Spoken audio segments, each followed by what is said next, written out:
Meron ka bang triangle dito sa parte na ito ng iyong kamay? Tignan mo ang iyong kanang kamay. Ang linyang ito ay tinatawag na headline.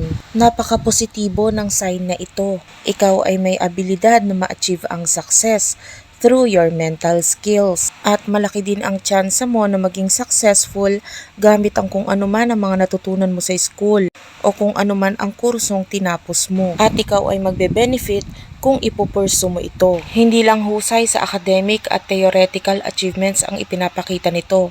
Ikaw ay magiging mahusay din na tagapagsalita. Kaya mong makumbinsi ang mga tao dahil sa talento mong ito. I-comment mo naman kung meron ka nito. Kung nasa kaliwa naman ang triangle mo, i-check mo na lang yung nakaraang pinost kong video.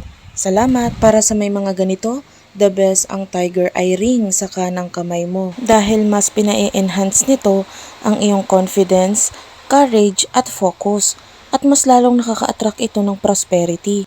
Protection din ito laban sa mga negative energies. Pinopromote nito ang mental clarity at pinahuhusay niya ang focus mo. Kaya magiging mas madali sa iyo ang paggawa ng desisyon. Kung ikaw ay boss o leader, isuot mo ito sa kanang hintuturo mo. Diyan na lang sa yellow basket. Salamat!